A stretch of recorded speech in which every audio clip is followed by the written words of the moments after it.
श्रीकृष्ण गीतारे कहिचंती चिंता कर नाही धैर्य धर सबु ठीक है जीवो। श्रीकृष्ण एही उपदेश देइथिले जे चिंता और दुख करिवार दरकार नाही, कारण जोठारे भल हेबार उचित सेही परि हेबो। आमको केवल निज कार्य करिवा उचित एवं फल नै चिंतित हेबा उचित नुह। सेथिपाई धैर्य धरंतु, निज कार्य करंतु एवं श्रद्धा रखंतु, सबु ठीक है जीवो।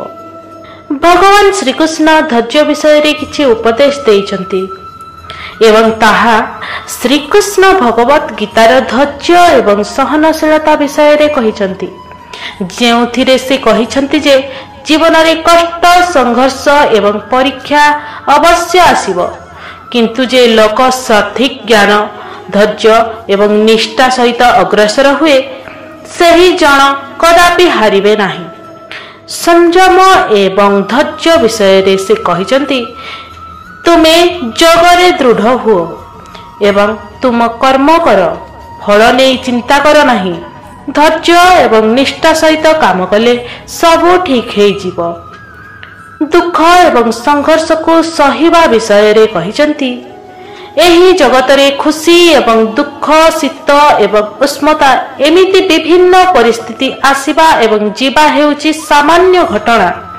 तुमे एगुड़िक धैर्य एवं सहनशीलता रे ग्रहण कर। धैर्य विपत्ति रे तुमको शक्तिशाली करे। एही जगतरे केही कम करे नाही, एमिति होई परिबे नाही। अतएव जीवन रे सफलता पाई धैर्य धरी निज कर्म करि जाओ। जीवन रे कष्ट आसीबो, किंतु एगुड़िक अस्थायी, फल को नहीं चिंता करिबा उचित नुहे। केवल कर्म कर। सफलता पाई धैर्य एवं निष्ठा अत्यंत जरूरी। समय एवं धैर्य एक सठिक मिश्रण, यह सबकिछि ठीक कर दिए। धैर्य धर, निज कर्म कर एवं भगवान को उपरे विश्वास रख, सबु ठीक है जीवो। चिंता करंतु नाही, शक करंतु नाही। जदि आपण आपणक कर्म ठीक भाबरे करिसंती ताहेले फल अवश्य भल हेबो। एहा अन्य उपदेश हेउची जे समय एवं धैर्य सब किछि ठीक करि दिए। आपणक अधिकार केवल आपणक कर्म रे अछि, तेबे ताहार फल उपरे अपेक्षा करंतु नाही। निज काम करि जाओ, फल ने चिंता करिवा दरकार नाही। जदि एही नीति अनुसरण करिवे तेबे सब ठीक होई जिवो। जेपरी एक मनीष पुराणा वस्त्र छाड़ी नुआ वस्त्र पिंधे, सेपरी जीवन रे पुराणा अवस्था शेष होई नथिले नुआ अवस्था आसीबो किपरि। अतएव कठिन परिस्थिति आसीबा एवं जीवा एक नियम। तेणु आपण धैर्य धरंतु, सबु ठीक है जीवो। चिंता करंतु नहीं, निज कर्म करंतु, फल उपरे अपेक्षा करंतु नहीं। अंततः समय एवं धैर्य सबु ठीक करि दिए। एई पृथ्वी रे समय एवं कर्म ही मनीषक जीवनर सबुठु बड़ एवं अमूल्य संपत्ति। जेउठी समय मनीषक परीक्षा करे, सेठी कर्म मनीषक शक्तिशाली करे।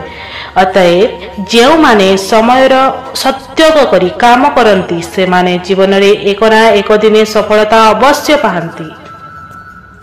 मनीष तांको कर्म एवं चिंताधारा द्वारा गढ़ी उठंती। जदि आपण भल काम करंती ताहेले आपण फल अवश्य भल मिलिबो। जदि काहाकू दोष देई अवसर देउथिबे तेबे समय केबे भी आपणकू सहयोग करिबो नाही। समय सबुठी एक नुहे, किंतु कर्म अवश्य फल दिए।